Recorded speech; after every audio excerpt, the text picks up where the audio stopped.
right, we're live. All right, welcome to another negative modifier Q&A discussion stream. We need a better name for these still for our ongoing Delta Green campaign, Hawthorne's Crusade. I'm assuming some of you have questions at this point. We have a slew of, well, annoying and vague answers for you because it is a mystery campaign and you can't get my secrets from me no matter what you do. Yeah, thanks for joining us. Again, yeah, welcome. We do want to cover kind of one thing before we get into this. If you're not caught up on Delta Green, or the campaign so far, this is going to be spoiler heavy. We're going to kind of talk about all the stuff. We were about halfway through Hawthorne's Crusade story arc wise. If you're worried that means we only have like 30 episodes left, no, they all get longer from this point on. Like, Conflux was the shortest arc by a dramatic margin. Yeah, I was actually surprised how short that one was.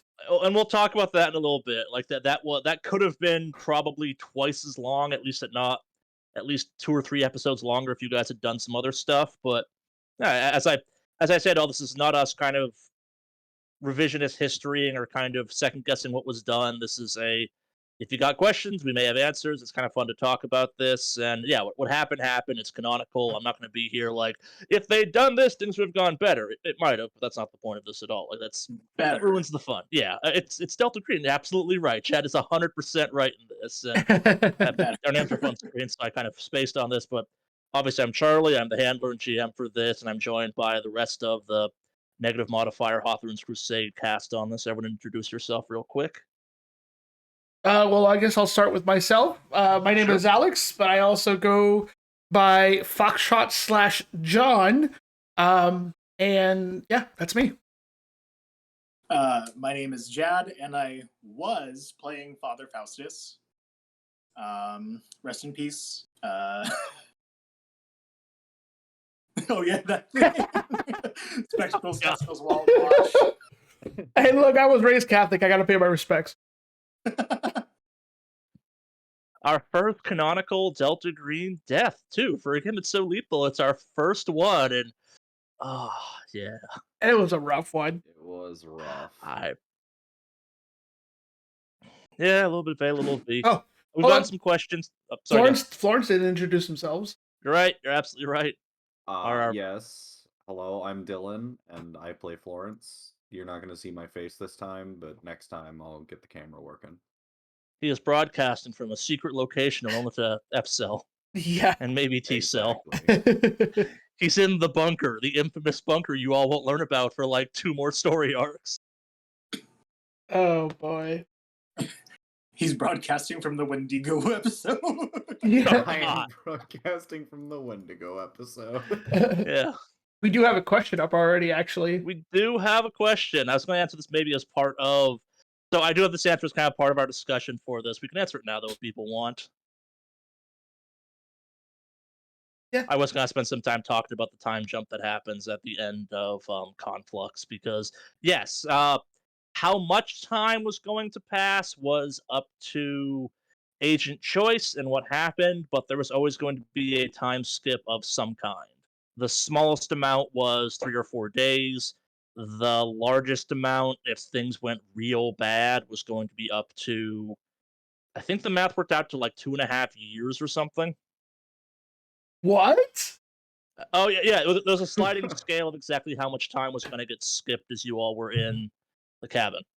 Okay. I remember us going over this briefly, I think. You mentioned that, like, depending on the choices that we made in the cabin, it was going to be whether or not, like, hey, if all of us make it out pretty easily, it's going to be, like, longer. But if shit happened real bad, it was, like, super short.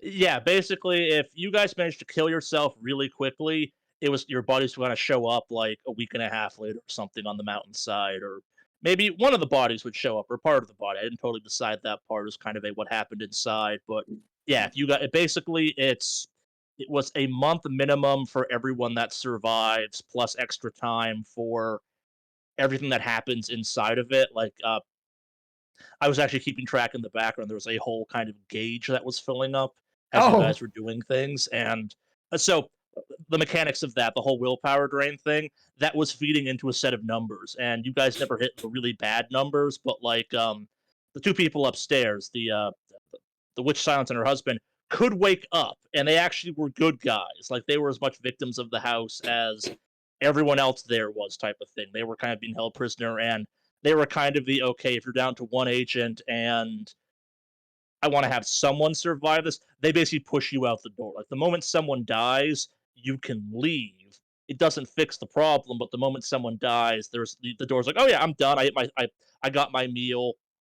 You can go now, kind of thing. It's why the whole like, sure, let's go into this. Like, so the stuff you missed was basically there were 5 other pretty well documented of people that like went up there and died. Like there's a whole set of diaries you could have found that were someone that was about a woman who she and her husband went to Bennington because they got like dream contacted and were brought there via a bunch of kind of other occult stuff. Like basically the history of the Bridgewater homestead was stuff you could have dug a lot more into. And I think like it gets mentioned in the episode that there is all of the stuff from previous quote victims at Mhm. the police station. They really have in evidence a ton of stuff from hotel rooms and other instances they've chalked up to being Bridgewater Homestead stuff. And one of those is a diary that gives you exact geotag coordinates of roughly where the house is. Oh. Instead of us kind of bumming around, like trying to act Well, like so and locals. again, the whole idea was the more like details you went into it, the less like horrible that hike was. And you guys went in with not the least, but pretty damn least. Like, you can find the house by dumb luck.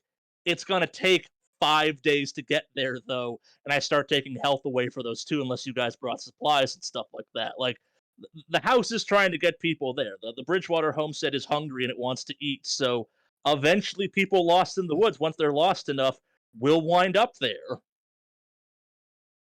But you're not in a good shape when you get there, kind of thing. But it's also like, yeah, no, it's possible. Like, oh, you just drive down the highway by like 4 hours and then go up and it's there, type of thing. Like, there's a bunch of shortcuts you could use to get to Okay. the cabin itself if you dug into that. But again, like, I know it's sad we lost Father Faustus, but at the same time, like, it's a really wonderful end to the Father Faustus arc. If it had to get cut short. Like, I think the whole his megalomania kills him ultimately is better than anything I could intentionally throw at you guys. I think it was just funny that you had to tell me that I accidentally named my character after the concept of a Faustian deal. But I was Faustian just, bargain, yeah. I literally had just looked up like saint names for my birthday, and I saw that Faustus was one of them, and I was like, that's kind of cool. It was either that or Marmaduke, and I wasn't about to be Marmaduke. Yeah. Father Marmaduke. That's not an F name at that point. Farmaduke? Yeah, Father Farmaduke. Ugh. The pharmacist? Marmaduke the pharmacist? I'm notoriously bad at puzzles, and honestly, I should have been super suspicious with that willpower drain of a hike. I honestly just thought that you were just being mean at that point. Oh, I was, but also mechanics. It played really well, and it made a lot of sense. And I don't think it was survivable if we did not have our actual pharmacists caffeine pills to really take us through. Yeah, because that was such a help for sure. Well, so and the part I found kind of just absolutely baffling was you guys kind of figured out the mechanics of the cabin, but never kind of fully put the pieces together. It's like, oh, we need to make these shadows. Okay, what do we do once we make these shadows? And I'm like, they're so close. Like, did I make this too obvious? Like, guess we're going upstairs. I'm like, don't go in the back room. That's where bad things happen. And we did. And you did. Yeah, no, again, like I said, like, this is not to be revisionist history. I thought the whole thing played out fantastically. Like, it's kind of cool that that arc is incredibly short because I think it drives home the whole idea that it's not about guns or firepower or kind of overcoming odds. That's a part of Delta Green, but it's really about being smart and being like, okay, there's a puzzle here. How do we solve and escape this? And eventually you guys did figure out the puzzle, which is kill the hearth. Yeah.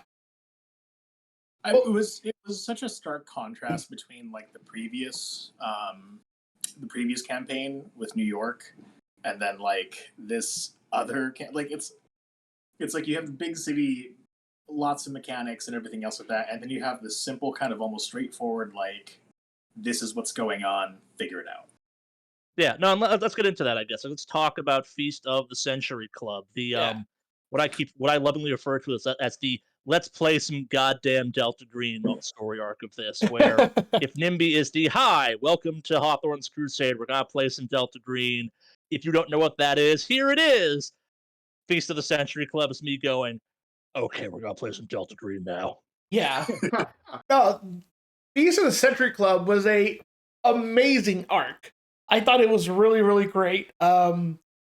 Well, I mean, I don't know if you had a recap you wanted to do for it real quick before we kind of get into it. Let's walk through it, I guess. Let's talk about like these work best as we're kind of stumbling our way through and talking about it. I have some talking points I think that we all want to talk about, like the obelisk and the fact that like the amount of Alex cracking up about is this a Wall Street Bets reference in the editing I had to go through. That's right. Oh man, that was around that. I could make a whole extra episode on the number of times you were like, is this just Wall Street Bets? Are we just dealing with unnatural Wall Street Bets? It'd be a short one, but it easily breaks 20 minutes. Oh yeah, no, for sure. If there was a Wall Street Bets compilation reference, then absolutely. But yeah, I think that was, God, when did we record that? I'm trying to remember exactly timeline wise. I can tell you the exact date we recorded that if you give me a second. Because it had to have been a couple yourself. months ago, for sure. Extra episode Wall Street Bets references. Extra episode Father Fumble.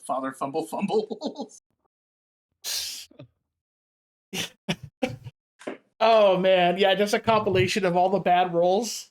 Oh, yeah. I still 99 out of a 95 fail. Oh man, I can't wait till you guys get into that one. That one is so horrific, man.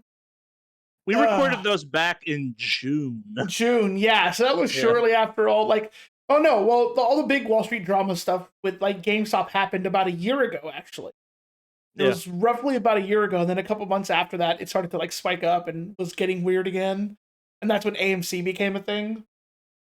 So yeah, it was all Wall Street Bets talk for sure. But yeah, so that was a great reference. Keep it contemporary. Yeah. It's one of those ones where kind of like I look at that whole thing like, was it inspired by it a little bit? I like the idea of you could use some weird, maybe not market manipulation, but kind of the idea. It's like what if you had some Eldritch entity that was just working the stock market because it's bored or it's got like nothing better to do, or it's a subconsciously doing it because the way people talk about that whole kind of aspect of finance, it might as well be its own Eldritch entity type of thing. Like, given how out of control Wall Street Bets got by the end, is kind of like I'm not going to call it literal cult worship, but it was a little bit cult worship by the end of the whole GameStop, AMC, a variety of other stocks that kept kind of like, if we will it, it will happen. And I'm like, that's not how this works, but also there's some like mass collective think going on this one. So yeah, fucking Eldritch Entity, who knows? Yeah, that was a nice little tie-in. Yes, it worked really well for this thing. The fact that there was just like, oh, there's no real way to explain it. It's just an obelisk. What does it do? We don't really know.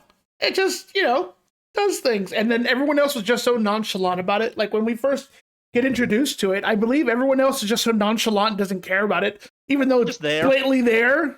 Yeah. Well, I mean, it's if you just saw this large obelisk in the middle of like a financial district building in New York City, I would honestly just chalk it up to being like, hey, that's a really cool commissioned piece of art. Like, very simple, whatever the heck. And I think it was at around the same time that, like, obelisks started showing up in, like, Los Angeles. Yeah. All over over the place, yeah. They showed up all over the place, yeah. There was one in LA and there was one in New York, I think. The Delta Drinks made a lot of fun with that. We're like, so who's handling this shit? Like, which agency, which team fucked the goose on this one?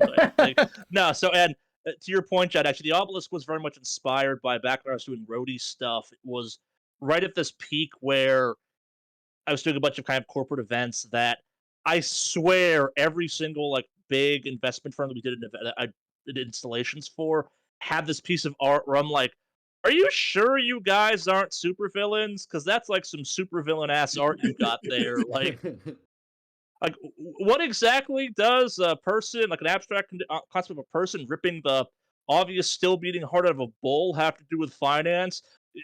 It's just for the kind of lobby space. And why is it 9 feet tall? Like, why is this? Obviously, the most important part, like, it's the thing you see when you enter this place, and obviously the entire office is built around being able to see this very specific statue. Yeah.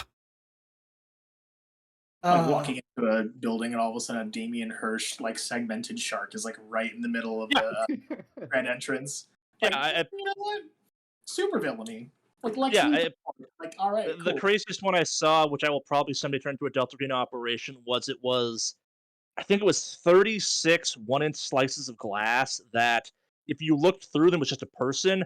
From the side, it was basically like it was the number of layers of MRI scans you can do to a person that like take it down. And it was just kind of all the way through the body, and I'm like, why is this a thing in this place? This is undeniably cool and weird, but like, why is this here in an investing firm? Like, why is this what you see the moment you enter this office building? Wait, that was an investment firm? Yeah. I can understand if it was like a private medical building, but an investment firm? There are a billion places it makes more sense than where I saw it, and they were like super into talking about it, and I'm like, okay, some supervillain shit happens here. Oh yeah, cool. no, that's confirmed supervillainy right there. Yeah.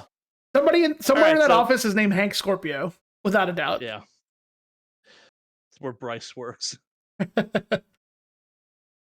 Yeah, so let's talk about Feast of the Century Club now that we've gushed about the obelisk for a little bit too long. So I guess from kind of stuff you guys missed, there was only 1.5 things. I call it 2 because you guys almost kind of corrected one of your previous mistakes, but then like just didn't go in the truck. And I was like, all of Feast of the Century Club was me being like, I'm really glad we record without video because my face would have given away so many of these things when they were happening. Like, early on, someone said, oh, I bet it's cannibals. I'm just sitting there being like, did I make it too obvious? And then it was, yeah, it's cannibals. It doesn't matter that you guys knew the entire time because you managed to like divert away from cannibals and then came back to cannibals. And I'm like, okay, this works.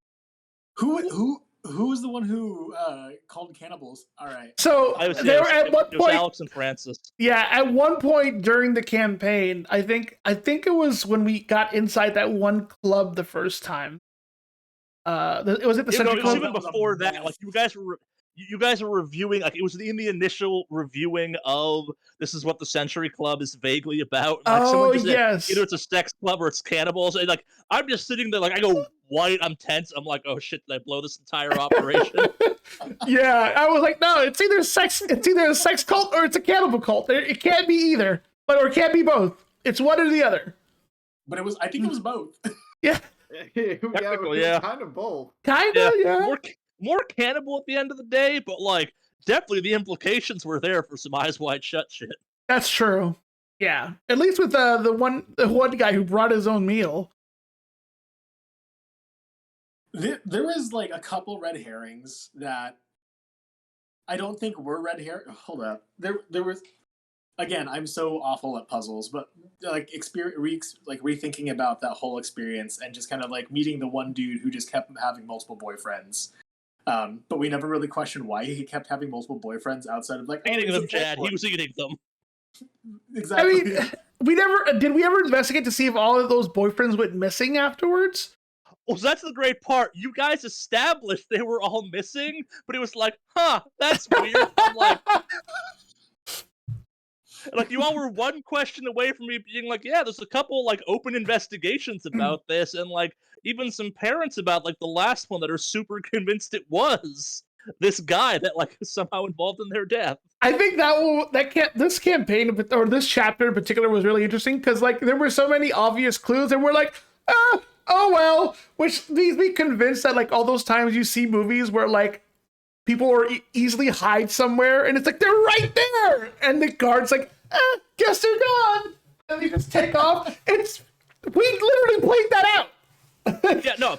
Well, and I think it's one of those things where it's a credit to Delta Green, where the joke is Delta Green is reality. It's not really real, but maybe it is at the end of the day. Like, it gives you moments of it being like, in hindsight, there was a lot we could have gone into earlier that we didn't for some reason, and that's how real investigations work. Yeah.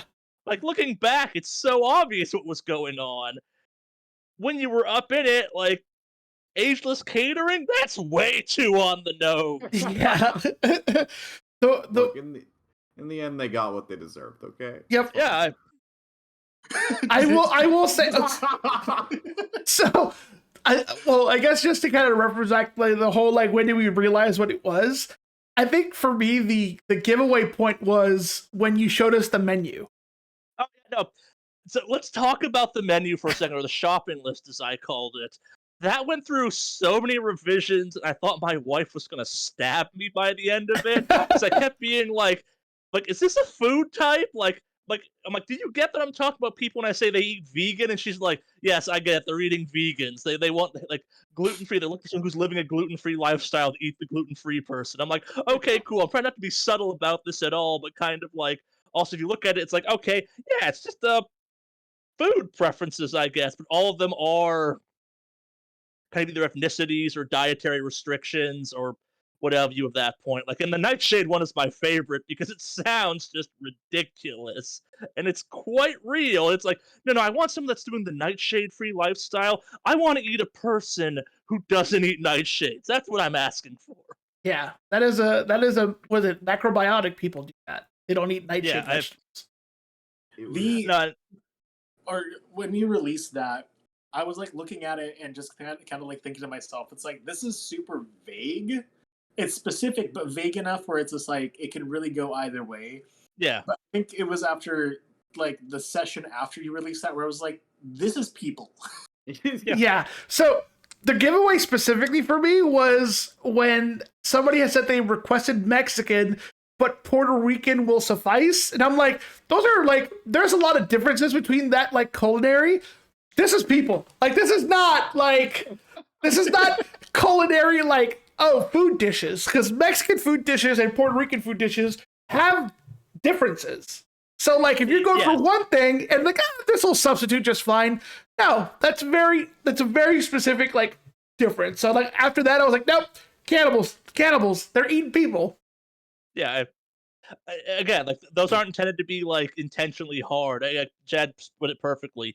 It's vague enough; it could totally be a menu or kind of just a general shopping list. But if you put any thought into, wait, these are nothing like each other. Yeah. Oh, it was great though. Like that was a great like reveal moment. That menu was just It was. Oh yeah, it's one of my favorite kind of weird handouts I've made over time. Like, it's why it actually got made versus me just talking through it. I'm like, no, they need to see this because like it doesn't click when I'm saying it. When you're looking at it, it's like there's something weird about this list. I also just what was it? There was another moment. Oh, actually, I wanted to ask you, Charlie, how frustrated were you that we never checked the truck? Like we were It's literally not right frustration. It is not frustration. It's more like I'm sitting there ready to reveal the fact there's a human meat locker in the back of this refrigerator. So I'm like in my head, I'm like, okay, how do we describe this? Like, do I make them get into the truck before they realize it's like one or two beef carcasses as cover, and then a bunch of people in there or something? I'm like, and then I'm like, wait, they never actually got in the truck. Okay. We saved our Okay, so- sanity. We didn't get into the back of the truck, but we did get into the front of the truck. From Yeah, what I it's- remember. Yes, you did. Yeah, that's right, we did. Because we bugged the front of the truck. You did bug the That's truck, right. which I'm sitting there being like, they're doing everything except what they should be in this circumstance. Points to them. Hey, I It's- mean, I mean- Go ahead. if you're usually doing your job well in Delta Green, you're probably losing sanity. So if you're doing it just right on the cusp where you're almost there, but you don't make the sand check, I mean, you're doing the Delta Green thing. Oh, Yeah. definitely. I Yeah, my notes for this are literally the bodies were in the truck. I still can't get over the fact that like that one little sand point that I lost from viewing a very decrepit apartment was the crux of like the major character turn, where it's like, oh hey, at this point I developed megalomania, and that's gonna be my downfall. Yeah, Oh looking man. back, the story of Father Faustus is this amazing 3-act play of the destruction of a good man in some ways. Like, he is strong-armed into Delta Green. He comes across a wizard, which we're going to talk about in a couple minutes, I think, because I'm not sure which was better, what the wizard did, or Jad as a human being playing Delta Green, realizing me and Dylan were just like, yeah, it's a wizard, and being matter of fact about that. It's like, wait, there's some weird stuff in this game. Why is no one reacting to wizard? Like, it's like, that's a weird name. That's just a wizard. Yeah. I think Faustus's character was like, it was so beautifully done. Like, it's a tragic story without a doubt, and like the way like eventually Father Faustus went out was kind of like in a weird way really poetic for the character. I don't know if that's the right way to describe it, but No, yeah. Let's table this for now. Let's talk okay, about this when we actually get to Conflux, because okay, going back and editing that thing, like, we could not have played that better if we tried. The amount of accidental foreshadowing that happens across 3 story arcs for what happens to Faustus is why I love tabletop RPGs. Like, there's no way you cannot set that up. It's out once and playing up is the end of the thing. But so yeah, we want to talk about Sentry Danny so far. One of my favorite NPCs I've come up with in a very long time. I love Sentry Danny, and there was a point in time after like the passing of Faustus where I was just like, can I convince Charlie to let me play Sentry Danny? It's like, nah, like let me kind of figure something else out before that. But that was such a brilliant and sad, like that was just such a real character. Like that was such a fleshed out real character, and props to the handler for like kind of giving us that, because woof. Remind me, Sentry Danny. He's Sentry the Danny, Russian guy. Oh yeah! Oh my God! Yes. Yeah, that we was real palmed some of sad. his prescription pill bottles. Yeah, when we found Yeah. out that his doctor was sending him like the wrong medication, I almost spent my home scene having Florence go find and kill the doctor, but What? but Wow. she was mad, like Sentry Danny is the. It's one of those ones where kind of like when it comes to the Century Club, they're bad people because they're eating people, but I also wanted to kind of drive home the idea. No, they're bad people for so much more than the eating people. Like, it's one of those like it's a very awkward sentence to say out loud, but like the idea of on the list of bad shit the Century Club has inflicted upon people, the murder and eating of people is bad, but maybe not actively the worst thing they're up to at this point in time. Like, it's bad, it's fucked up, it's dark as hell, but like they're doing some shadow game shit at that point too. They're like, it's like, which is more tragic, the murder of people or the systematic destruction of one guy that chose to leave? There's no good answer to that. Like, they're both fucked up. One is the cost of human life, the other is a just absolutely nightmarish situation type of thing. And it kind of stems from, we'll get into the summits towards the end of this stream, and also kind of the general idea of what Hawthorne's Crusade is kind of about at its kind of core. It's the whole idea of that kind of like, oh, okay, what is worse actually? It's all bad. It's Yeah. all kind of really bad, but like, which is worse? And does it matter? I think it's especially interesting because when we were talking about the Century Club as a whole, we were dealing with concepts. We were Yeah. dealing with something that was like super vague, just kind of like no like hard concrete like specifics or anything else of sort. It's almost like, oh yeah, no, like they're a mass murderer or whatever the heck. But then like when you get to mass murder and you start talking to like the individuals that they've Yeah. affected and whatnot, it becomes a lot more real because you're faced with the consequences of like what that person's actions was. Mhm. And so for that to kind of be like, hey, these are the people we're fighting, it's like, ha ha ha ha, we're like the good guys, whatever the crap, and then like actually experience somebody who is directly affected by it and see like how much of a downward spiral that they experienced, mixed in with having like the evidence just thrown about kind of in there. It was like, oh, okay, cool, this is rich and disturbing and disgusting and just we are playing Delta Green. Indeed. Yeah. Indeed. Yeah, I love Sentry. I'm glad he came off the correct way, type of thing. Like, he's one of those characters that when I came up with, I'm like, this is a super risky thing because I want to present this like not shittily, but also with the same gravitas this very depressing and dark character deserves. And yeah, I think the fact people responded with it, and the fact I think it landed well, I guess, is always what I go back to. And like, he became more of just okay, he served his part. The fact that like he gets brought up several times across other arcs where it's like, yo, would Danny know something about this? Maybe like, is that kind of his wheelhouse? It's he's probably one of my favorite parts of Hawthorne's Crusade. I didn't know he was going to be at one point. Like, Feast of the Century Club is overall, I think, kind of my favorite weird of all of it because it's at the end of the day a goddamn cannibal foodie operation. Like, that's just inherently hilarious in its own very messed up, like Delta Green dark humor type of way. And yeah, so let's talk about the end. We got a wizard, which yeah, I had to cut some of it out because it was just Jad grappling with, wait, did you just say wizard for like 3 minutes? Which was great in its own way, but did not make for a great podcast. We got the essence of it. Well, here's the thing. As I was coming to terms with that, I was also kind of like thinking, it's like, can I be a wizard? Can I turn Father Faustus into a wizard? Is that something that can like happen? Is that possible in Delta Green? Keep listening, we'll find out. There's definitely some stuff that happens that people get wizardy. Isn't that right, Dylan?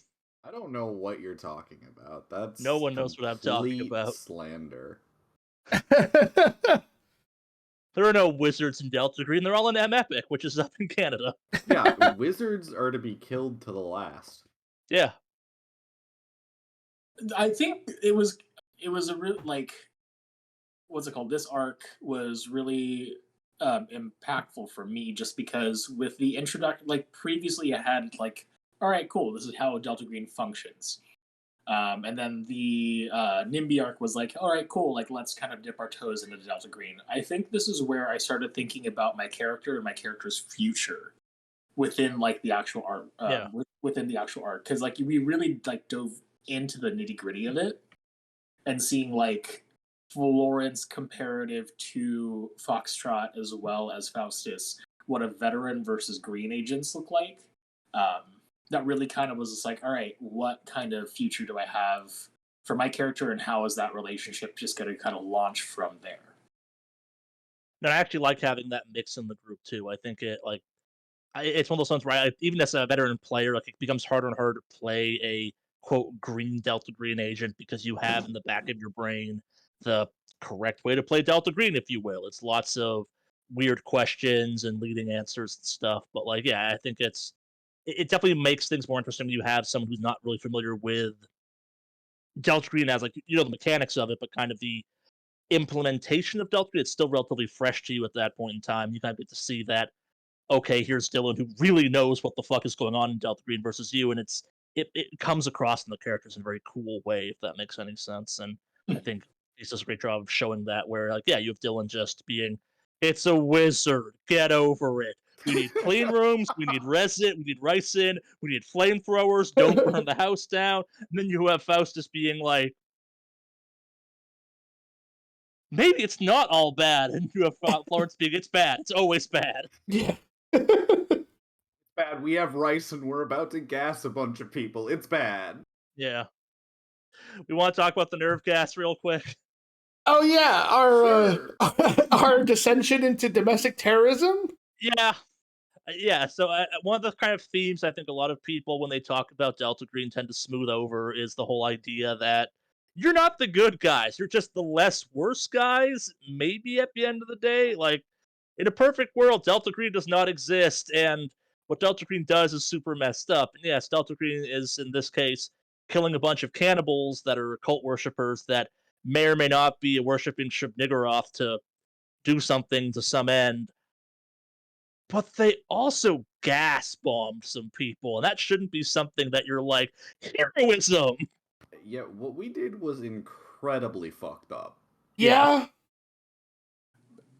unethical means to unethical, like You can't even say it. Look, like it was so fucked up that like Florence knew that we were going to, basically this was going to be a domestic terrorist attack, and she knew that she was going to be there to clean up afterwards to make sure we left no trace of what we did. Like, it was just total abuse of ethics and everything in every which way. But And it brings FCell's domestic terror attack count to 2, technically. Like, you have NIMBY, which has, like, okay, yeah, it's a home invasion. Then you have this one where it's like, are we the bad guys? I like the concept of just questioning about where we're the bad guys, but it's just like, is it bad guys fighting bad guys, or chaotic neutral guys trying to just make sure shit's happening? Like, because this is how Batman can we be? It's very chaotic good, I feel like, because we're trying to be good about it, but it's also very chaotic in where we kind of stand with all that. I will say though, it is kind of weird that like maybe of all the characters in this campaign so far, like Foxtrot was probably the one least affected by the morality of what we did at Century Club. Like You as a I person thought are very Foxtrot was- upset by Century Club, which is I great. thought Foxtrot was appropriately upset because, like, as like a CIA agent, this is the shit that you're fighting against, or this is the shit that you're like tasked against doing. Yeah. Or stopping, excuse me.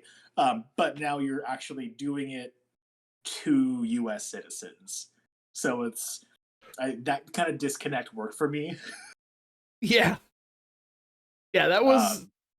It was very definitely interesting just to kind of like, because I think at one point I'm the one who set the fire, like to get it going. I'm like, all right, starting the fire, and then like Florence freaked out on me, right? I think that's what happened. Yeah. She was like, "Why? Why?" And then, I think that was like right after she shot Samuel too. Yeah. Yeah, we were like debating on what we're gonna do, and I'm like, all right, I'm just gonna start the fire. Like, oh no! you were trying to start the fire, but then everyone realized that Faustus's limp body was like a couple yards out in the field. Oh Got that man, withering going at you. dude, you got wrecked by that wizard. Like, I got wrecked by the giant like cockroach like amalgamation people person amalgamation. I got wrecked by this A like, wizard. I got wrecked by a house. Yeah, like that. Faustus was not. Like, let's be honest. Like, Faustus survives a meat monster, a literal wizard, and a cabin in the woods. Is like, nah, I'll finish this.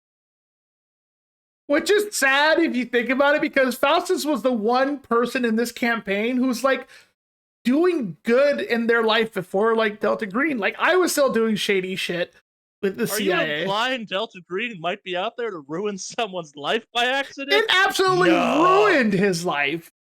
Because he found like his place in meeting. Like, yeah, Florence is already a seasoned agent, so they're already in it. My character is already doing some borderline shit anyway. And then Faustus is like a genuinely good soul who gets brought down, unfortunately. Literally blackmailed into this. Yeah. No, let's remind people of that fact. Like, Father Faustus's whole story arc was Navy SEAL who tries to like turn his life around, and then Tranche shows up and is like, "Yo, I got some information about you probably don't want out there. You work for my organization now." Was it Tranche who showed up, or I thought it was? Oh, it's Fiddlesticks. Yeah, so Fiddlesticks and Tranche are the same person. There's just some name changing happening. Oh, okay. Over the span of the campaign. But yeah, no, Tranche is the one that recruits all the new FCell agents because she was the head of FCell previously. Not Gotcha. Pine head of FCell, but she was kind of the Florence of FCell previously. Okay. I like, but at the same time, in the sense of the morality of the team, I really am enjoying kind of like looking back into this and just kind of seeing like Florence step into herself and almost be like the heart and soul of this like group operation. So when Florence kind of was able to kind of lead her own group into like the investigation of Virginia, that was such like a cool, like, all right, cool, like this is the youngest member of the team suddenly like taking up a leadership position, unfortunately, it led into the death of like one of her first time. Like, Yeah, I mean, And sorry, go Dylan. I was gonna say you can see like at the end of that too. She's like she tries her very best to get him out until she has to go. No, I think I have to close out our talk at Feast of the Century Club. Like, despite you guys doing like the worst thing possible, that was, in broad speaking terms, the correct way of handling that. So the kind of the encounter of end of Feast of the Century Club, the Feast of the Century, the club themselves, the principal, and kind of the various members of that. They're not like it's literally okay. It's 4 of you versus 14 of them. None of them are that great at fighting except the wizard, but 14 knife stabs across all your characters is probably gonna kill you at that point. Plus whatever security guards in there. So it's the epitome of smarter, not harder at that point, where it's like, okay, how do we thin the ranks here? And the whole idea of like, what if we did some type of biological warfare is again unbelievably fucked up and dark and appropriately Delta Green at the end of the day. But I'm sitting there going like, I have just burned the building down. This is arguably the more correct approach to this. Like the whole rationale of no, it's terrorists that are like protesting wealth and stuff. I'm like, that's fucked up and accurate to this. Yeah, that's the perfect cover for this very messy choice. Yeah, no, that's brilliant. Oh yes, and this right along. Yeah, we need to find some poison. I know a guy. He's got some fertilizer. bringing Some nerve gas pesticide. to a knife fight is right. That's what somebody in the chat said. Yeah. Yeah. I mean, go ahead. No, you go. Go ahead. I mean, I was gonna say like, just we did end up burning it down in the end, you know, just Not completely, but yes, fire was lit. because we were also concerned with preserving the history of this small town. We can't I was ruin the not. economy of this small town. I did not give a shit. That building was coming down. That's why I started the fire. Yeah, Florence's like means to care about things are really strange sometimes. Like she's like, yeah, let's just do like a ricin attack. Those are actually somewhat common, but you know we can't burn this building down. These people need it. well, it's interesting because I always think of like the difference, like comparing Faustus and Florence. Florence cares about the big picture, the concept, the like. It's very much the Delta Green mentality of it. Faustus is individual people. It's Max. It's the tour guide. It's the nitty gritty people, and kind of. And we'll talk about Conflux now. You see that shift there, where you kind of see Faustus slowly drift into the ends justify the means. The big picture is what matters. Like what's the Futurama joke? Basically, it's like how many millions of people do I have to save one person, kind of, or kill to save one person? Like it's kind of that dark thing where it's like it's the Delta Green ultimately is the trolley problem from philosophy, where it's like, okay, Yeah.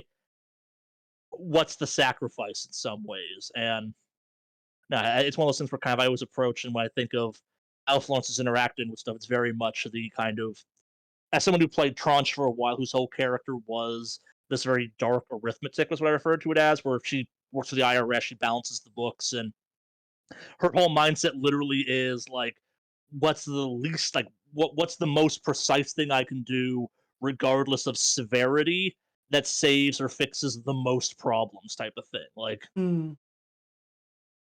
it's interesting kind of seeing some of that pop up in Florence because Dylan played with me when I was playing Tranche, and Yeah. Tranche is a nightmare person, but she's rarely wrong. That's the problem.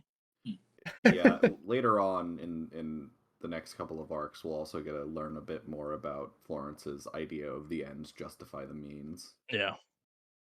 That's 2 arcs away. But yeah, so Conflux, or Cabin in the Woods, as I think we refer to it behind the scenes, because that's what I called it while we were doing it.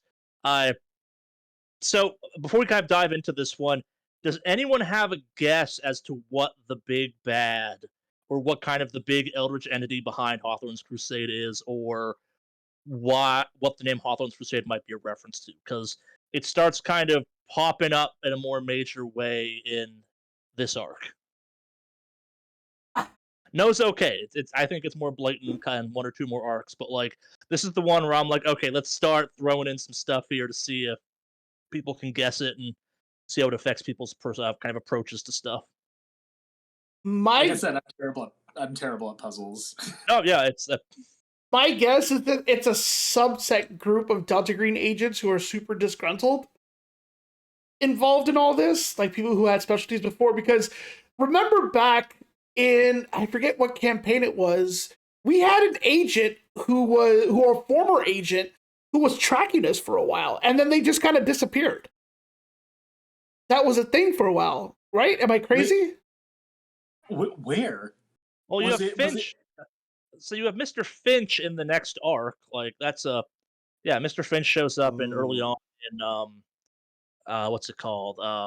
Weirdwood, which is our next kind of our trip to Savannah, Georgia, if you will. And okay, so spoilers, I guess. That's a cowboy operation. So we never officially talked about this behind the scenes, but canonically there are two Delta Greens active. One that's the program and the Outlaws. And the Outlaws are a whole other thing that probably wouldn't approve of FCell at this point. You're a tad messy and not messy enough simultaneously. Yeah, I'm trying to remember what part of the campaign it was. I just remember it was a while back when we were like, was it when I was speaking Spanish at one time No, with so the maid? Feast also had the people that were surveilling you. Yes, you are Yeah. correct. Yeah, you had the cars that kind of yes. Because we had, Oh. I had that nervous kind of reaction toward it, so I ended up having an entire look change, where Father Faustus went from like, "Hey, I'm just like the social worker," to, "Hey, I'm an up and coming upstart, like whatever the fuck," and I just was had that like very self absorbed, like a complete 180 look change. Yeah. I just remember there were some agents following us, or an agent following us a while back, and then nothing ever came of them. Never said they were agents. I've Really? never confirmed they were agents. Yeah, I remember when we like talked about the way we were being surveilled, that Charlie described it as like these people are not professionals and they don't really know what they're doing with the way that they were surveilling It's some us. sloppy amateur hour surveillance. Yeah. Yeah. Huh. That with the because Florence was staying inside the building, or she didn't have a motel, and then you had a motel, and then like a burner motel. Yes, I had a burner motel. The double motel sandwich. Yeah. Yeah. Which I thought was kind of a nifty play, personally. I liked it. Yeah. Good with the spycraft. Yeah, it's a cool thing. I think like the whole idea of like we're gonna check in here, then we're gonna check in another place, we're gonna check in a third place. I'm like, that's dumb, but it would definitely lose a trail by that point. It's like okay, then it becomes the shell game of okay, which hotel are you staying at? Like it's a good Foreshadowing. misdirection. Yeah, Yeah. We do this a lot indeed. in future operations. Yeah. It's almost like you get more paranoid with every operation that happens because I get more and more mean as every operation unfolds. Well, Yep. this Now, one, so let's talk about Conflux. Obviously, this is a big kind of hinge point of the entire campaign. As we've said several times, we lose our dear Father Faustus to that. If you've not listened to it yet, big spoilers, but the house gets him. Quite literally, his megalomania, because he's gonna offload that sand damage on the church, and that willpower roll went real bad, and that was that. So yeah, the house itself, the Bridgewater homestead, a let's take a step back to kind of go over all of this. Glastonbury Mountain is quite real. Weird shit happens at it all the time. The town of Bennington is part of a place called Bennington Triangle, which is focused on this weird ass mountain. Go look it up. We were not talking about it weirdly enough. Like all the Bigfoot sightings in Vermont happened on Glastonbury Mountain around the Bennington Triangle. There's been UFO sightings. There's literally disappearances that go back 50 years. Like it is I think we joke about it as part of the episode, but like Vermont is this weird, like we all think we know what Vermont is, and you're all wrong about what Vermont is because it's not because Vermont is a weird place full of mountains and militias occasionally. You bought guns from at one point. Yeah. It is hippies with guns occasionally, especially when you get more north. Yeah, I mean, it was a shorter chapter for sure, but definitely a very impactful one. Like, because yeah, Father Faustus' death really sucked. That was tragic. Yeah, I think it was probably like maybe my second favorite arc that we've done. It was short, but it was really good. Yeah. It was short and honestly one of the most frustrating ones, I feel. Um, Personally, just because it was a lot of investigative work that I guess wasn't used to, or like the introduction of the investigations. But what I really loved about Conflux was just kind of exploring the relationships between like Foxtrot, Florence, and Faustus, and how like around this time we're now starting to affect each other in the way that we Yeah. are thinking and like interacting. Um, Well, to and answer the question we've gotten a couple times, Francis had a scheduling conflict. So Conflux was actually a moving target. So the guy that played Francis had to duck out because our recording schedule was getting too rough for him. He's on the East Coast, we're on the West Coast. I get it. 3 hours of time difference starting at 7 p.m. our time is hell on an East Coast time schedule at that point. And so this was actually a moving target of whenever he wanted, basically kind of leave the campaign, Conflux was going to happen unless it was way too late. So the fact it happened arc 3 and became this big hinge moment of the campaign, I'm like, that's kind of cool in some ways. Like you have Delta Green, you have FCL drop down from 4 to 3 members, and then you have Delta Green technically FCL drop down from 3 to 2 members by the end temporarily, which really kind of drives home A, the danger of the game, B, kind of the danger of the campaign, and hopefully when we kind of get to what the campaign is ultimately about at the end of all of this, you'll all look at this and go, oh shit, that's actually like a lot of kind of parts together, a lot of parts came together to kind of serve the overall theme and message of the campaign and kind of the central idea of it, which again, I can never engineer some of this stuff. It's kind of cool to see how it unfolds. And yeah, I went from being like Conflux is kind of a cop out to I really like Conflux in the way it wound up working out. Again, I'm sad Jad lost his first Delta Green agent, but at the same time, it's one of the cooler ways a Delta Green agent can go out. Like it's not just the monster got you, it was the mechanics of this whole crazy ghost house got you, and they've gotten many other people canonically throughout this adventure already, and it's kind of yeah, I guess like we want to talk about Faustus's megalomania at that point because it's such a beautiful moment that no one could script the fact that you were kind of leaning into his disorder, and that's what kind of caused the whole domino effect to happen. it's it's one. I mean, beginning the beginning of Delta Green was me trying to figure out how to kind of play this character and how to kind of keep the morality and just like really function with the history of it, especially as somebody who led like a really vague sort of like in church means of like recovery and everything else.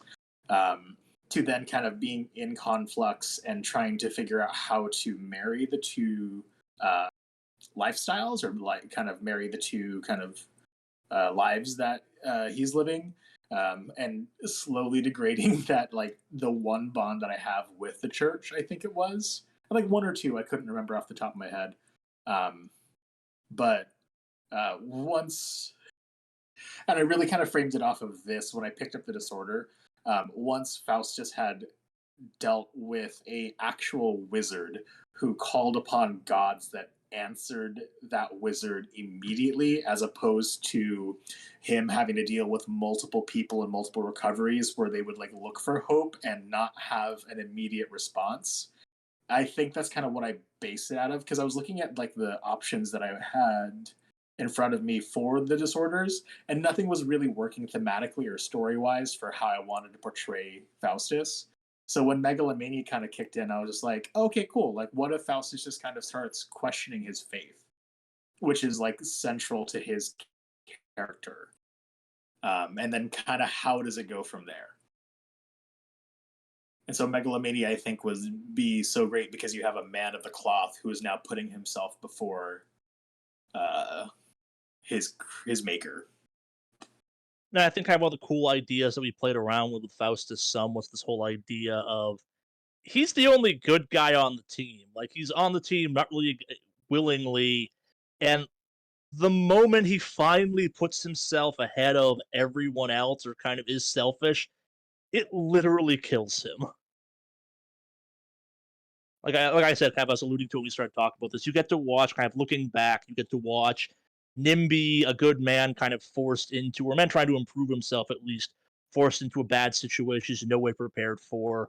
You have Feast, which then kind of really drives home the idea of if you want to survive, you're gonna have to evolve, and then kind of, I'm not saying he evolves the wrong way, but kind of the idea that, okay, the moment he does kind of embrace the darkness of Delta Green and stop kind of being the good guy, the kind of trying to see the light through all of this, the darkness just eats him. In this case, quite literally eats him. I mean, like, and Yeah. it kind of worked out really well with the whole like image change too. That you had someone who didn't really like stand out to someone who uh, had that like distinct look. Because even in the game, I had like my profile photo change from. I think I just found like my initial profile photo for the game was just something I googled, but once FOTCC had changed, I had started using the this like model whatever the heck named Nicholas Wooster, and that's kind of where I was like, hey, let's pretend we're PBS documentarians. I enjoyed that one, definitely. To sell this sort of thing, because kind of leading up to that was a really rough information gathering, trying to interact with the locals, and then having to interact with the YouTubers and social media influencers. Do you want to know how many fake social media influencers and YouTubers and paranormal streamers I made up for that campaign? Oh God, how many? I had over 30 different ones because I was never going to reuse the same one. And they get progressively worse. Like, I started off with the good ones, but by the end, it was like supernatural references of like, yeah, it's the ghost facers now or something like that. Like, it was me just pulling names from everywhere, and we never engaged with it because you guys didn't mess with the police that much. But so all of the sheriff's department was characters from Longmire, the TV show. Every character's name came from that. Like, you guys got to meet the Ferg, which I thought was fun. The actual police department, I think, was I think that was all RoboCop references. Oh really? Yeah, I put some weird names in there occasionally because it amuses me to do so. But yes, yeah, the entire sheriff's department. This is also one of those weird times when I'm researching towns. Like Bennington is this weird ass town where you have local PD, stadies, and the sheriff's department. Looking at a map, all literally within like a 5-minute drive of each other, and it's like, what is going on here? It's because you have lots of disappearances and you have the Appalachian Trail happen near there, so it makes sense for it to kind of be a base for all of this. But yeah, it's like it's this bizarre thing where you have, okay, what's the worst thing a 3 police department town probably couldn't handle all that well? Twitch streamers. Way too many Twitch streamers. Oh, that's A great. group of people that are chasing that clout as hard as they can, and like don't really. It's like if there's 1,000 drones in the air, they can't stop us all. And they'll probably stop caring because there's 1,000 drones in the air. And yeah, that's kind of how it works with some frequency. Yeah. Yeah, that was a like that short but sweet for sure, that one. And Yeah. I remember a while back you had mentioned something about like how the dice really kind of just roll perfectly for the character. Like, man, you had some horrible dice rolls. Yeah, like I felt so bad, dude. Like I was sad when your character just kept hitting those bad rolls at the worst times, man. Like, God, right? oh, I'm not afraid of like failure. Failure is so funny to me and just so engaging, because if everything was just kind of going really well, then like I just get bored. You won't So be playing like, a game. Yeah, it's the point of Yeah, tabletop yeah. RPGs. I mean, how else am I gonna get this really phenomenal self-imposed name of Father Fumble? Like, Yes, we can now reveal, I guess, the origins of the name. I guess the second origins of the name Father Fumble, like the literal ghost. So way back when I was first kind of getting into Delta Green, or maybe not that far back, but the first time Jad played Delta Green with me, he played Father Faustus. We've since fixed that Father Faustus and made him a more functioning Delta Green character, but the curse of Father Fumble is all too real. Like it is fear the curse in some ways, yeah. Yeah, and it shows up at the worst possible times. Like there are As like some curses typically do. yeah, like there are some roles we had throughout the campaign that was like, oh, perfect, nice, or hey, we got a really good search. that was perfect. But then when it's nitty gritty and it's like life depending on it, it's like the dice is like tough shit. Here's a I'm always a fumble. fan of when I give. I'm always a fan when I give you guys bonuses where I'm like, oh yeah, like Matt, they're rolling like a 90 and you still fail, and I'm like, well, okay. That is legitimately a curse, I think, at that point. Just it was so bad, but it was very perfect for the character because it was just kind of like the way it ended up going out was very, very, very like just I don't know. It's hard to find the right word to put it, but So, and points to Jad on this one. This wasn't me editing. He literally, the moment Faustus died, did not say a word until we were done recording. Like, that's right.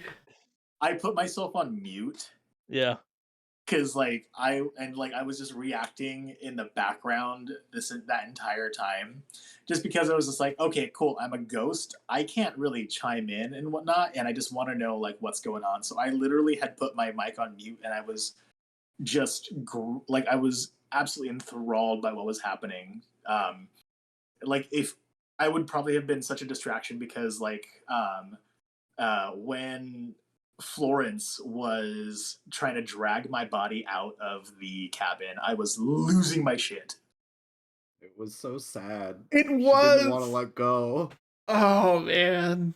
but Like, I think like what Foxtrot was like showing emotion and being like, "Oh no!" Like the camaraderie is there. Like I was losing my mind. I just had my my thing on mute. it was beautiful. We started I think becoming the best- friends before that too. Like we were like getting chummy. Yes. Oh, we both man. had kind of like military backgrounds and stuff. So it's like, oh yeah, we know like what's going on. We know like we get it, you know? Yeah, we had gotten chummy too. Like, oh yeah, it's just just military background stuff, no biggie. And then this happens. Because we were new. And- We were the new guys. Yeah. and my favorite part of that was the fact like after we got done recording for that session, the immediate question was, could we have saved Faustus? And I'm like, no, there was absolutely nothing you could have done. Like he was dead the moment his willpower hit zero, type of thing. And the fact that everyone's like, no, we have to find a way to save him. I'm like, this is amazing. Like this is, I'm just gonna let this one run. Like I'm not gonna ruin this by being like, nothing you can do. He did. It was really good. That was Yeah. a big turning point for Florence's like outlook on things. I think she becomes a lot more paranoid after that. Well, I think I mean, like I had mentioned it before, but like this was your first time leading the mission. Yep. Like as a Mhm. veteran, like it was kind of a weird. All right, cool. Foxtrot and Faustus kind of trusted Florence and Francis to be able to be like, all right, cool. They got the know-how. We do the dirty work. We're gonna kind of learn about that stuff. And then when Francis was kind of put in that coma, it was like, oh shit! Like how much of that is going to be affecting Conflux? Like, do we need to solve like the B plot and stuff? And just kind of like, hey Florence, what do we do? Or like, hey Florence, what's going on? Hey Florence, why are you flirting with that dude? Would you know the B plot was actually the A plot? You were playing the B plot. Yeah. No, I mean, it was like the whole mission too was like it was so sudden that she was going to be in charge of the team because her and Francis would sometimes go back and forth on what would need to be done, but usually Francis was the one who would make the call. But then when we went to go out to Virginia, Pine was like, "Oh yeah, he's not coming. You're in charge. Good luck." And didn't turn out Vermont, too not well. Virginia. I'm sorry, Sorry, Vermont. Yeah. Yeah. I guess we've kind of talked to the two operations we've gotten through since we last did this. Any questions in chat that people want to throw our way about this? As I've said several times, I'm sure people have questions about this that we're going to give you nice, vague answers from on this one. Or it's like, yeah, it's Conflux for us is special because it's a big emotional thing. I think it really kind of shines a light on A, what this campaign is about. B, it's a lot of fun for us to kind of reminisce about it. It's a big thing for us. But yeah, I guess kind of is give you some time to throw some stuff in chat if you so wish. And while we're doing that, we'll talk about the road ahead. Really quick, I want to give kudos to Jad because he played that character arc so well. Like, Yeah. You really brought it home, like even like leading up to the end and like just after like your character had died and you were just like quiet for a bit. Like that whole arc, like your character development for that was phenomenal. It was such a well done character. And I just want to give kudos to you on that because it was great to like work up with that character. A lot of fun. And it was sad. I legit was sad. Like after we had, I know it's a role playing game and all that stuff, but like after it was over and we disconnected, I'm like, fuck, he's dead. Yeah, I think like usually we all usually hop off like right after we're done playing because it gets pretty late for us. But I think we were all up for like another hour after the game was over talking about what had just happened, and it was I mean, I'm still sad about it. Yeah. No, it is a whole thing unto itself. Yeah, Jad crushed it. I just gotta say that. So Thank you. Just want to put it out there. It was definitely like it's a bummer to lose a character, but also just kind of it was also so kind of neat in the sense of the motions behind it. Like what now do I bring into this new character that will mesh well with the previous arcs? Because if I were to bring in somebody that was just completely like new or whatever the heck, I think that would have been super weird. But I think it was like because of the fact that like, all right, cool, I'm kind of a little bit more seasoned with Delta Green. What if I brought in a veteran player that had a little bit of history with the team, but not a complete history? But then also the fact that they are now dealing with the death, and here comes a new person who's a little who from the past that's like so when I was choosing that character, that the next character, Firestarter, came to mind, and I was like, oh, this is absolutely gonna fuck up this dynamic. I want to do this. Yeah, so let's get into that, I guess, for the road that we're moving forward. Chad's new character is Firestarter. I know we reference this every once in a while, but he is Chad's character from the infamous Wendigo operation that will never make its way to the podcast. But it's a fun thing to reference at this point because it really does do a great job of driving home the history of Delta. We're seeing this kind of this chain of events, if you will. Maybe at some point we'll kind of tell the story of the Wendigo pod. Like maybe the final one of these we do after we finish off Hawthorne's Crusade, we'll tell the Wendigo story. We gotta tell the Wendigo story. It's great. It's such a great little. So like for me, it's my first actual playthrough, I think, of Delta Green. No, technically second, because the first one was the one where I go into the pipe. Or that yes. Alex's first recording of Delta Green ever is on the YouTube channel. It's quite bad. It was the first time I ever got not one but two agents to go into the sewage tank in Last Things Last, and that operation can go real quick from what's the right phrase? Covert operation to Sunday in this corner, Eldritch monster in this corner, two hapless Delta Green operations with a ladder. Yeah, because I threw a ladder at her at some point. And she killed one of you with a ladder, I think. I'd have to go back and listen to it, but yeah, no, she brutalized two agents and then escaped. And I'm like, I went online, even I posted the Delta Green subreddit. I'm like, I got them to go in the tank. Has anyone done this before? And people were like, I did it once. What happened? I'm like, they died. And they're like, yeah, that's what happened to me too. Don't go in the tank. Oh, it looks like also go in the tank. It's hilarious. The chat saying they definitely want to hear the Wendigo story at some point. So we definitely at some point need to share it. We will tell the Wendigo story at the end of Hawthorne's Crusade. We will set some time out in the final one of these we do for Hawthorne's Crusade to tell the Wendigo story. Maybe we do a bonus episode for the podcast. It's just called the Wendigo story. It's a little like snippet. It is a Delta Green operation where Florence is still green. She's very shotgun averse. It's not to be that jerk who puts like teasers to it, but like Alex's character wants to eat people. Jad's got a character name that I'm never gonna let him have that bad a character name ever again. Florence and France just show up because they're trying to study Alex's character who's going through some stuff. There's human jerky at one point, a really bad Native American heritage site. a tattoo parlor that like just was a little too real for some people. I think. It's a nightmare of an operation. I wish we had good recording for it, Yeah. but A bar fight. Oh, bar fight, yeah. oh, that's a bar fight. Forgot about that. It's the first time Florence fires a gun too. Yeah. Mhm. See, here's the thing. Like, that was legitimately the first time I've ever played Delta Green. I was coming in from a group. Second time, the first time playing. Yeah, Delta we don't Green. talk about Hyper Neon Retro Arcade Edition Delta Green. What? Delta Green Anarchy. The But first time Chad ever played Delta Green, we were playing with a group that just said, "Fuck it, we're just gonna roll some dice and see what happens," because they're not getting it. And I refer to it lovingly as Hyper Neon Retro Arcade Edition. a total group shift vibe, because this was the first time that I had played under not our usual group. So when I kind of came in here, it was like everyone's serious while I'm just like hurt.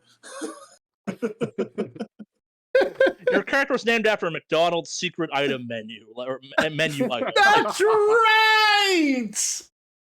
I didn't know. I didn't know the vibe. It's also very fitting because right now you have the meal hack stuff going on with McDonald's, so it's kind of fitting that we bring it up right now.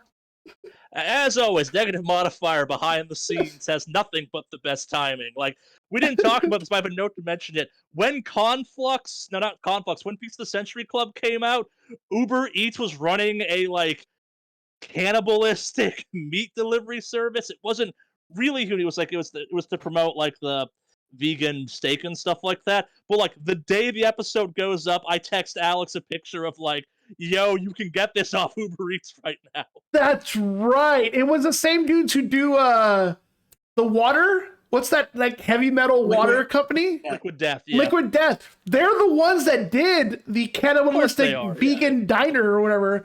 And all the stuff was, like, vegan, but it was all, like, steakhouse themed. It was the Impossible Meat stuff, but it was, like, slab of Frank or something, or, like, Frank's spare ribs or something. Like, yeah. Meaning the ribs we pulled out of Frank that were spare or something. Yeah, we have nothing but the strangest of timing. Like, the fact that Feast and that happened in the same month as Thanksgiving. I'm like, this is not intentional. I wish it was, but, like... Yeah, because it was... I messaged Jad about this. I'm like, I'm not sure how I feel about the fact that fucking Weirdwood starting during Black History Month. Oh, well, it's dark as hell. Yeah, no, it's... Because, yeah, so the reveal for the vegan... the cannibal vegan steakhouse thing also happened when our characters found out that they were all cannibals. You know, you're right. Yeah, it lined up like literally. It was literally session. Oh, it's definitely cannibals. Next day, you can buy human meat off the Uber Eats. Oh, the timing is immaculate. Yeah, no, I wish we were this good. Like these corporate tie-ins that we're in no way related to that somehow relate to our podcast are just great. Yeah.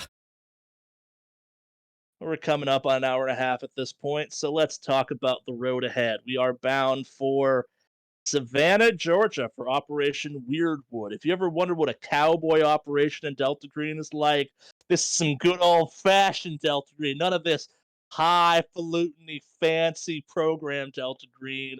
This is some old school, down and dirty Delta Green, if you will. None of these plane tickets, none of these useful handlers. No, this is some cowboy shit, if you will.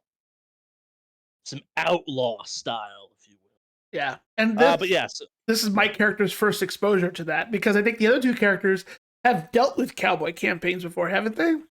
Yes, so as kind of part of that, if you're starting to wonder how F-Cell relates to the J-Cell files, this is the arc to pay attention to. There are some things that...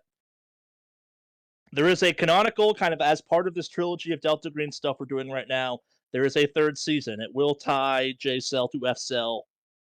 In a sense, this is the most important arc to that third and final season in some ways. Part of the final season also is very important to that next season, but I'm not going to explain that. Someone comes back who you may have met back in J-Cell that F-Cell has some historic history with, if you will, and He's not the big bad, for the record. He's just a thing. He's just saying hello. Sorry, what? Oh, I was saying he's just saying hello. Oh, he's just saying hello. He's just popping Yeah. in to make himself known and remind you he's still out there kicking around. But yes, so as part of that, it won't be happening till the end of when we're recording this, and I start work on kind of our third and final Delta Green story, if you will, at least for the time being. There will be another pick a location contest. I'm not quite sure what that will wind up being. Last time it was just a random put your name on a list, and then we went through and pulled a name. We got Savannah, Georgia out of that. But if you would like to enter in this, keep an eye on our social media, specifically our Twitter, and there'll be more details on that eventually. And start thinking up a location for us. Like, I'm not trying to say Weirdwood is my favorite operation, but location to research and how absolutely weird it was to research. Savannah's an interesting city. Like, you can do an entire campaign there and not run out of kind of weird Delta Green or weird supernatural stuff to mess with. But yeah, so we got that on the horizon. Keep an eye peeled for that. I really liked Weirdwood. Weirdwood was Yeah. It's a little in certain parts, but I was really proud of that. Own your terribleness, Chad. Own your terribleness. Speaking of terribleness, can you remind me where are these two in their home scenes and stuff? Because I can't remember the degradation of our like everyday lives about this. Well, obviously Faustus is dead, so he has no home scene, but My dog he has a home hates scene that me. happens off camera. Because what was that? Florence's girlfriend moves out, and Misty shows up, and Foxtrot's dog doesn't completely hate him, but he's like peeing on the floor, or she's peeing on the floor in anger. Like, Cider is very upset with Foxtrot at this point. So I think actually at that point in the campaign, I had given Cider to the neighbor, right? No, that happens next. Yeah, like so. No, you might be right. No, at the end of this campaign is when or at the end of Weirdwood, I think is when I decide ultimately, like, or maybe it's like the very, no, because it is a home scene after Weirdwood. I think it's Weirdwood where you lose Cider altogether. Yes, yeah.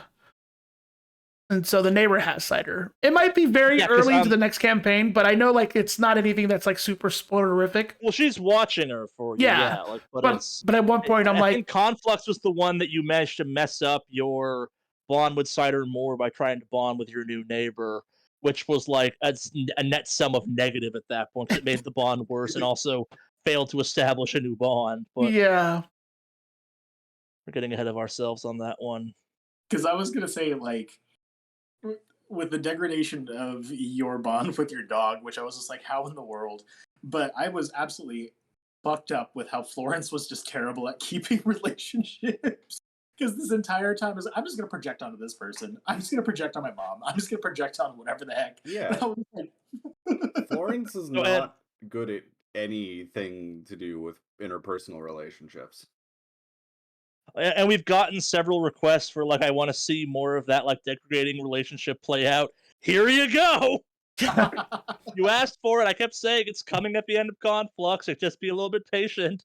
She moved out. Like, the relationship went bad enough. Like, the 2-month time skip happened. Like,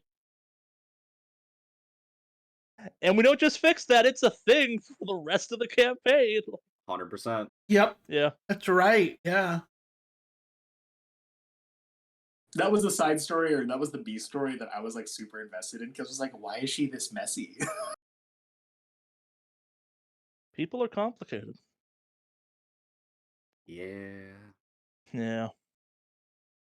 Also, kind of in efforts to close this out so we all can go about the rest of our evenings, and because we've talked plenty about borderline spoilery stuff, we are doing Extra Life again this year. We have an Extra Life account you can give money to. It's going to the same hospital, which is what, Alex? Dornbecker Children's Hospital, which is up here in the Portland, Oregon metro area. Yeah. You may remember it from our what started off as a Tales from the Loop, but then became a Delta Green Operation live stream for Extra Life back in December. Don't worry, we'll do another one or two of those in the upcoming year. We're actually more officially doing Extra Life this year, so you want to donate or feel like giving to some kids' hospitals, go throw some money at that. The link is the same. It should be down on the Twitch. If not, I'll start kind of pushing it out there as part of the Twitter stuff as well. You can find it. It's easy enough to find. We do have some housekeeping we have to do, so bear with us as we kind of try and figure out how to do this. We received some fan art from that. I'm not sure if Dylan or Jad are familiar with what I'm referring to, but there was a specific creature that captured the attention and the minds and the spirit of that live stream in some ways. Horrible nightmare eldritch creatures that I had both a kid's perspective and Delta Green perspective written on them. Want someone listening to that chose to create us some art for this, and it will be going up in a few minutes on the Twitter, so you can see it there as well with some ability to actually track them down. But Alex has not seen this yet. I've been sitting on this for a few months waiting for this to happen, so bear with us as we try and get this set up so that we can get Alex's reaction to this live on stream. It should capture correctly the way I have the screen laid out. So let me see. Yeah. So let's. Oh, hold on. Yeah, no, it should capture on the screen just fine. So whenever you're ready to share the screen and give me nightmare fuel, by all means, go ahead. Oh yeah,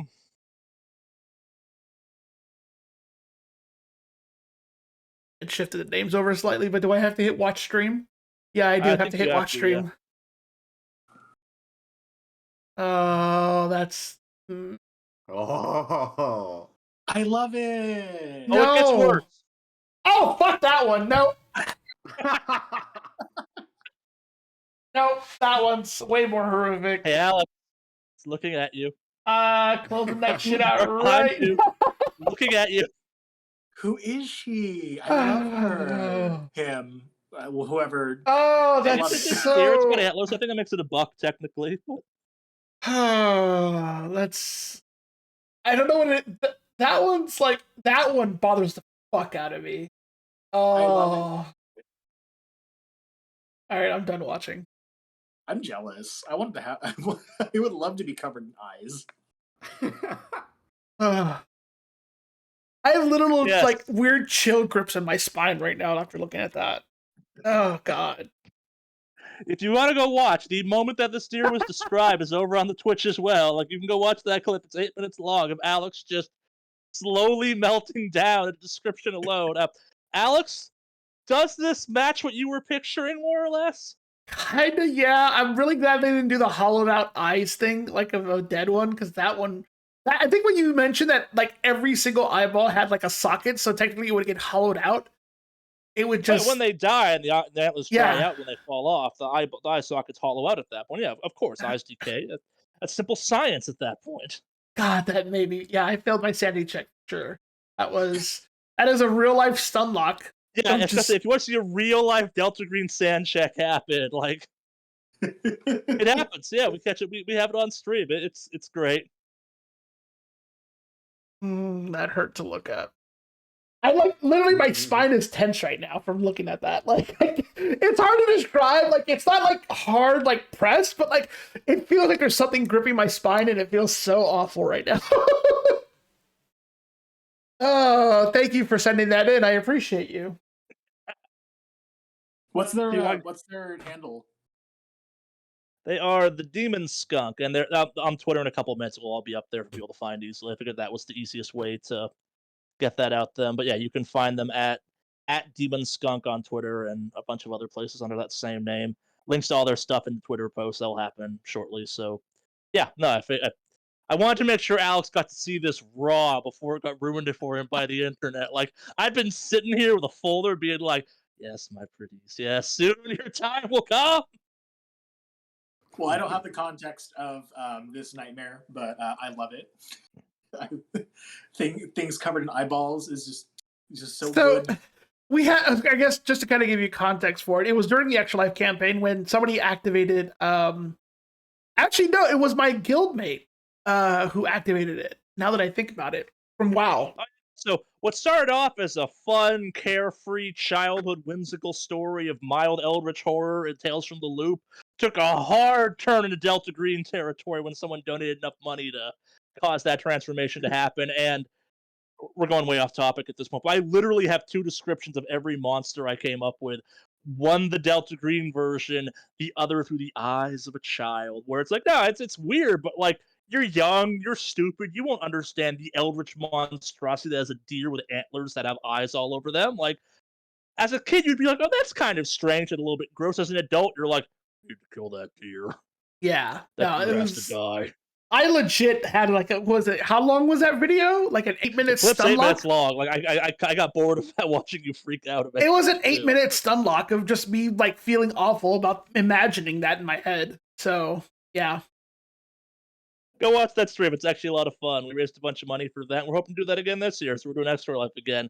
Look forward to more weird streams like that. I think we're going to keep the rules of it starts off as Tales from the Loop and can then become Delta Green because that was fun and dumb. But yeah, more information on that as we get closer to it. Anything else anyone wants to talk about before we close this out? Any questions from chat we did not get to? As far as chat seeing any. goes, I think Yeah. we got all the questions. I know De Gustav said I failed my sanity check, and I did make sure to reference that out loud because, yeah, I did feel that sanity check hard right there. Ugh. 99 fumble. Yeah. And if you've ever wondered, like, oh, these descriptions can't be that bad, a picture did that to Alex and the descriptions. So if you're sitting there like, oh, I would pass that sanity check easy in Delta Green, you're wrong. Yeah, no. That freaked me out. Giant bear that attacked us later on? No problem. That deer, though? That deer Nope. haunts you. Yep. As we learned from Feast of the Century Club, the sadness of the room was enough to make a man break a little bit. Oh.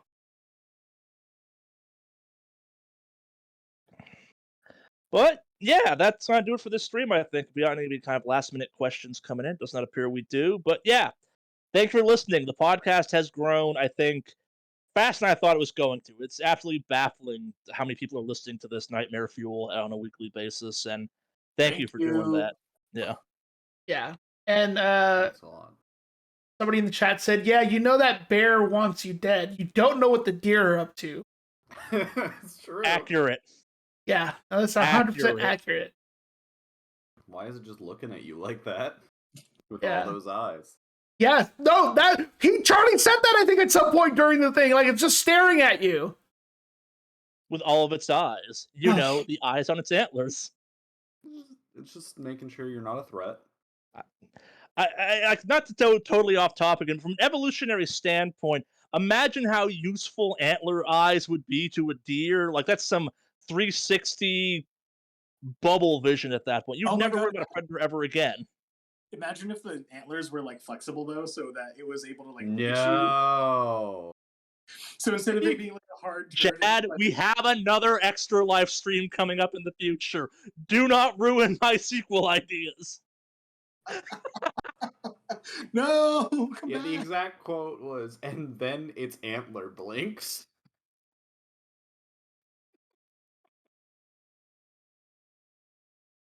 Oh no, the guy running the stream stormed off in anger. I believe the exact quote yeah. was, and then the antler blinks. Yep, I remember that. Yep. Again, thank you for listening. It means a ton to us. If you watch on YouTube, or if you watch on YouTube, that's also super awesome. We appreciate that people use the closed captions, and people follow it there as well. If you want some behind the scenes stuff, you can get access to that on the Ko-Fi and the Patreon. There's not much there, admittedly, but there are some kind of fun character creation, behind the scenes things we've done for some of the previous stuff. And ad-free versions. We're starting to get into ad stuff, so if you want to support the show or just dodge some ads, that's the way to go about doing it. But also, if you feel like wearing some negative modifier merch, that's also a thing you can track down. It's over on the website. But as we said before, you're listening to this is more than enough for us. It's just absolutely flooring that people, download this and look forward to it. And I promise it gets worse. So much worse. This is the only time like some sort of like organization or a product could be like, oh, it's gonna get worse, and you're like, yes. If you thought I was the being better. too nice, don't worry. Oh. Ringer here. But yeah, I think that's gonna do it for this stream. Anyone got anything else they want to say as we close this one out, or does Alex No, go throw up in the bathroom because of the deer or something? I will afterwards. I had food that I was gonna finish eating, and I don't even know if I want to eat that anymore. But yeah, no. Other than definitely what Charlie said, thank you guys for tuning in. Like, it's been a lot of fun playing this along, but the fact that our people were like listening in and enjoying it also just makes it feel that much more better and enjoyable that we're doing this and all that. So yeah, thank you. Yeah, for sure. Thanks for kind of keeping along and whatnot. I really hope that you enjoyed my portrayal of Father Faustus. I'm really excited to kind of take you along to a new journey with this upcoming character. Hopefully, you'll enjoy it as much as I am right now. Yep, and I hope you guys enjoy what we've got for you in the future. It's great and also awful at the same time. Yeah. Oh, and also just to kind of throw it out there, if you may have noticed, the boxes all have little @ things. I believe those are our Twitter accounts. Mm-hmm. Yeah. Yeah. So for me, it's Twitter, Instagram, Facebook, Twitch, YouTube. It's all the same thing, but that's for mine. But I don't know. The Twitter should also have a list of all of us as cast members under it as well, if you want to track that down. But Oh, okay. that's the easiest way to find all of us quickly. Yeah. I'll double check to make sure it's got that going on. But yeah, Jad and Dylan don't post much, but Alex is all about that World of Warcraft and Final Fantasy 14 right now. So and looking for Wordle. memes, go check him out.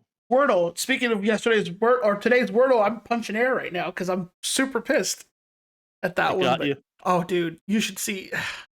I will get into it here, but yes, very mad. Tune in for our behind the scenes Wordle podcast that will be on the Patreon apparently of me just being like, Wordle man. Oh, but yeah.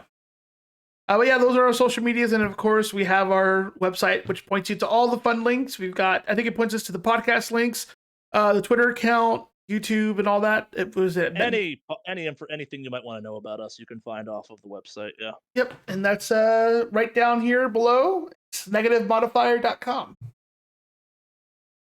So check us out. Yeah.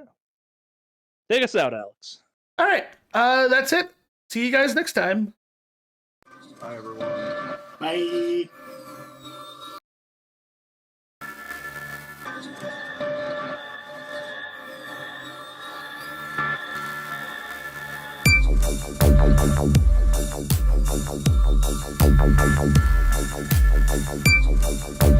Bye.